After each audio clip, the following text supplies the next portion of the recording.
Ladies and gentlemen, I'm going to start off by saying this. Israel, as far as it goes with PR in the United States, is cooked. Seth Meyers gets serious in call for U.S. aid to Gaza if even Trump acknowledged their starvation. It's long past time to act. We are appalled by the unspeakable horrors currently unfolding in Gaza. This coming from Late Night with Seth Meyers. And I don't care what you think about the whole issue. What's fascinating to me is that corporate liberal media activism is anti-Israel. Donald Trump is critical of Israel right now on social media. There's a massive spattering of anti-Israel commentary on the rise. And I've been saying this for some time now, but with this to me is the nail in the coffin for pro-Israel sentiment in the United States. I don't see how you recover from corporate left, woke left, and dissident right all being critical of Israel and the minority faction trying to be pro-Israel. I mean, look, the whole, even if Trump acknowledged their salvation, it kind of fits the leftist narrative about Trump. If he's actually Hitler, siding with Gaza makes more sense than siding with Israel, doesn't it? I mean, well, the left siding with Trump is strange. No, I mean, this is the point. If Trump does it, it's wrong. This time, yes. Trump is not wrong. Seth Meyers is agreeing with Donald Trump on the issue of Israel. When that happens, and what we're seeing with Gen Z, plus, didn't Charlie Kirk do some sit down with Gen Z guys about Jews? And it's, I think the narrative is there. Yeah. No. This country is, we looked at the Pew Research data.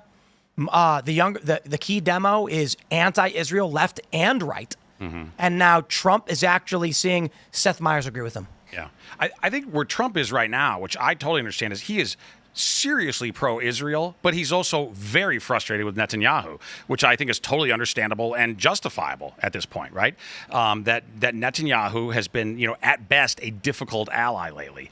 And I think that's why Trump is where he is. Now, what you're talking about, though, Tim, with Gen Z is, they're not where Trump is. They're actively anti-Israel. It's an entirely different point of view and worldview. And I do think, look, if I were Israel, I'd be concerned about this because the United States is obviously its most key ally. And when you look at young Americans, they are very disaffected with Israel right now. And I think people like Netanyahu need to ask themselves why and how can they try to change that, because they're not only trying to please their own people, but also the United States. Yeah, I mean, look, Israel has done really poorly when it comes to the narrative, the online narrative kind of whatever you want to call it, about the Gaza war or the situation in Gaza. I personally don't put a lot of credibility in things that are coming out of Gaza because I don't trust Hamas, and Hamas is still the authority in Gaza. But Israel is definitely, flattened cities in Gaza. So if you're going to initiate a war like that, you have to be prepared to produce propaganda that supports your position, and Israel has not done that. They've really dropped the ball on that. What do you got to say there, Elaad? Come on. I know what you're thinking. I think despite media narratives and media spins and Hamas and fake news coming out of Hamas, that the Israelis should not be dissuaded from finishing the job in Gaza. What does it have to do without our money? With or without our money, I think. Agreed. And Israel needs to finish the job. And they'll have to do it without our money. That's the point. Well, right now they're doing it with our support. And I'm saying my point is that it's gone. I don't see how this sustains itself when Pew Research puts out this data showing 53% of people in the United States have a negative view of Israel, and it is so I don't know what the right is. It is so extreme that Seth Meyers has said Trump is right. Mm-hmm. When you get liberal late night talk shows being like, wait, Trump's actually right about this. It's like, wow, holy crap. So if the difference is, good media coverage and your state constantly being at risk, and bad media coverage and security for your state, I think Israelis should pick the latter. It seems as though agreed, and then we stop paying for it. Because when the American people, when the sentiment continues to spoil, this is the point, right? When the sentiment continually goes negative, members of Congress are going to be like, I'm not going to be on their side. I'm going to get blasted in my meetings. So I'll just come out against them. Then when it comes for the vote, look at AOC. She voted to provide defensive funding for Israel, and they attacked her for it. So we are getting very, very close in the next few years to U.S. Congress being like, we are no longer going to risk our seats in Congress for supporting a foreign country. I may submit to you that may be true. I think polling on this is fickle. I think we're being manipulated by false images that, for example, the New York Times even came out today and described some of their images as being incorrect or putting them up with misleading information about it. But I think Israel should continue fighting its battles despite that. I think there's been a long history. I hear you, but you're not addressing what we're talking about. No, I am. I said despite. The question of whether or not Israel should or shouldn't do something is not the subject. I think they should do things despite the bad media coverage that they're getting. You're saying that they're losing support in the United States. My point is that it is now the popular mainstream narrative in the United States that Israel bad. I don't think that's as true as people in the media will lead you to believe. I'm not making this up. Pew Research, 53% negative view of Israel and getting worse to the point where Seth Meyers is agreeing with Donald Trump. You then changing the subject to Israel should continue its war has nothing to do with the content. No, so despite despite it becoming increasingly partisan of an issue, I think the Israelis should continue to finish their work in Gaza. In which case, if your argument is that they're putting up fake images or whatever it may be, that means just Israel's losing. I just don't think that the Israeli government should be swayed by bad media coverage. Let me ask you this, because I fully agree that Israel should do whatever it thinks it needs to do in its national security and its defense of its citizens, right? Absolutely. But the state of Israel has now existed, the modern state of Israel, for 80 years. Should it continue to receive benefits and aid from the United States when the average Israeli lives better than the average American right now? This is a sophisticated, wealthy country. Aren't they capable now of standing on their own 2 feet and handling their own security without American charity, essentially? So I'll answer that in a very honest way. Yeah. So for the past 40 some odd years, we have been significantly supporting the state of Israel, but it's existed the 40 years prior to that without our support, actually, from originally support from the USSR. And I will say, I will push back against the Israelis are living better than us Americans. We don't have socialized healthcare in America because socialized healthcare is actually bad for people. People don't get good coverage through their socialized medicine. People in Israel, I know we like to say that we don't want, wait, if I can finish, sure. We don't want Americans dying in Israel. I know you didn't say that, but that's a common sentiment. I feel like it's so ironic given it's one of our only allies that actually has a military draft and actually routinely fights their own battle. People in the military, the Navy, in the Army in the United States actually respect that of Israelis, that they actually do fight their own wars. So we give benefits to a lot of different countries, and I think people tend to single out Israel for one reason or another. We currently have 30 some odd Americans sitting as cannon fodder right now in South Korea. Their sole purpose is there to be cannon fodder. The same thing in Germany. By the way, I don't know. Why should we go down both those countries? Yeah, absolutely. No, I mean, well, I just respond to that by saying I think Americans benefit immensely from both soft and hard power. We are the global shot callers, and it's to the benefit of Americans. And I feel like that's really embodies the American spirit, too. I think American hegemony is good, and if American hegemony retracts, it's going to be other communist Chinese influences or Russian influences or Islamist influences that fills the gap, is my wider perspective. I think over the past couple of years, there's been a narrative battle happening in the United States on the issue largely of Israel, and Israel's been losing. It's been getting beaten, mercilessly in this narrative machine, and that's it. I predicted 10 years, especially with Gen Z's view of Israel.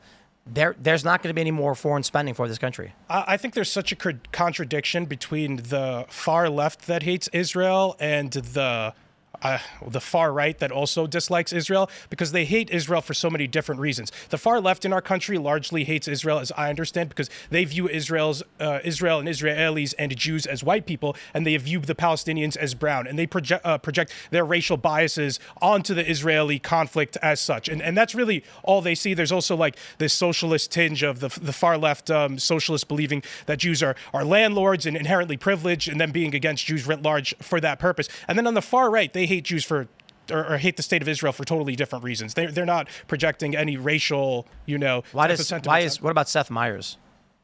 I don't know why Seth Meyers is. I don't even know what he actually said on the issue. The narrative is that Israel is starving Gazans.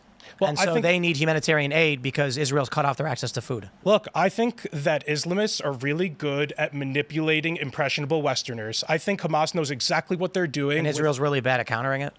No, I think that Hamas is willing to use dead children for their political gain. They actually want more dead children to occur. They want to hide behind these people, so when they inevitably do get attacked, that they could parade these dead bodies around. I think it's actually disgusting, and it might set the stage for future enemies of our country trying to use these tactics. It's disgusting. Sure. But my point is that Israel seemingly is incapable of defending itself from these psyops. Oh, I mean, if Israel is losing this war right now, then I don't know what, winning. Again, we're talking about media optics in the United States, and we're talking about the President of the United States agreeing we need food banks set up in Gaza because of what Israel's doing.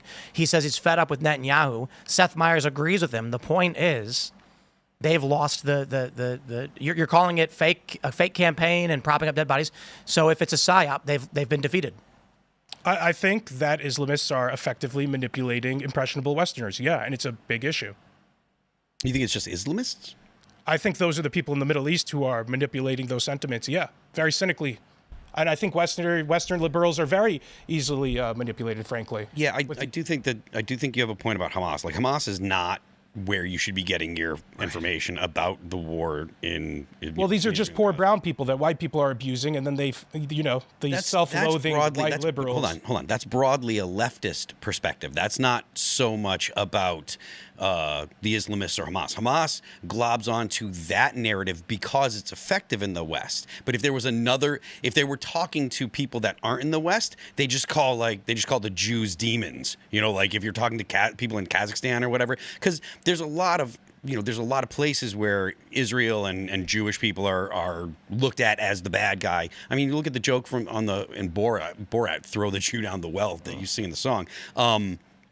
Like, that's something that's all over the world, and the way that they use the narrative in the U.S. is one thing, but to them, it's not about any kind of political or that kind of dynamic at all. So. I want to jump to this. We have breaking news, ladies and gentlemen. When the show first launched, we mentioned there was an 8.0 earthquake near Russia, and that there was a tsunami, not a warning at the time, but what do they have it listed as? I forgot what the issue was. It wasn't a warning, but now we've got a tsunami watch for Alaska, and they've upgraded the earthquake to an 8.7. It's big. So my understanding is an 8.7 is exponentially larger than 8.0.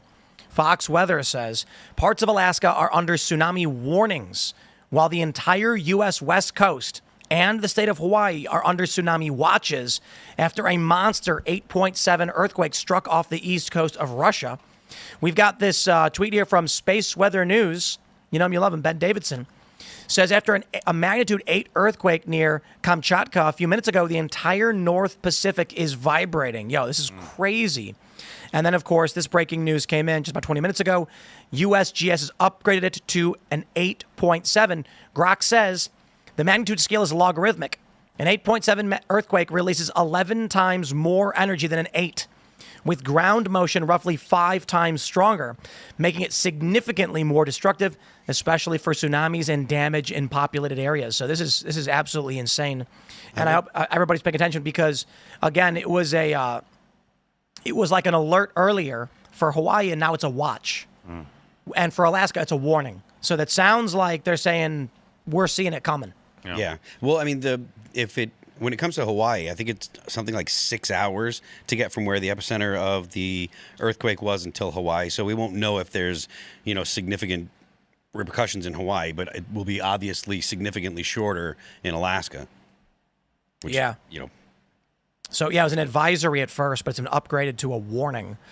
So I hope everybody, if you're in the Aleutians, if you're in the area, please pay attention. Yeah, and if I understand correctly, and the chat will correct me if I'm wrong, I'm sure, but if I understand correctly, watches are when it's possible. Warning is when they've seen an actual tsunami. So there is one going to the Aleutians now. Let's play this clip. If you've been with us, here we go. An earthquake. If you've been with us, I was trying to explain this. This animation tells you a whole lot more, but how the plates move, how the seafloor moves, that's going to dictate how much displacement of water there is, how much water is moved, and how big of a tsunami could be generated. We've seen at times, I was trying to think back to when that was. I think it was in the Western Caribbean or Southern Gulf. We had a fairly high magnitude earthquake. It didn't produce a tsunami because it was a strike slip.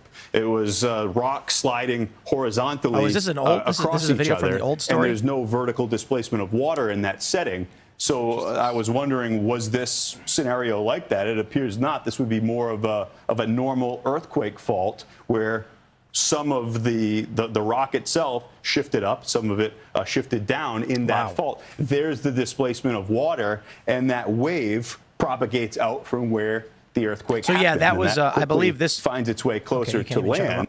That video is from the Alaska earthquake, not from the current earthquake. But yeah, I don't know. It's not a cultural, political news event that we normally jump into, but I thought it was important considering this is 8.7 ain't no joke.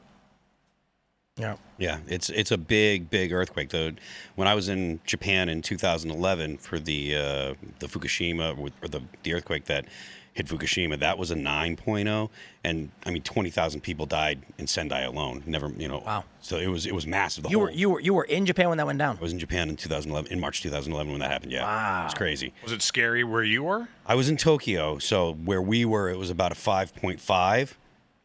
But it shook the whole building, and I mean, we were in probably on the 6th or 7th floor doing sound check before the show.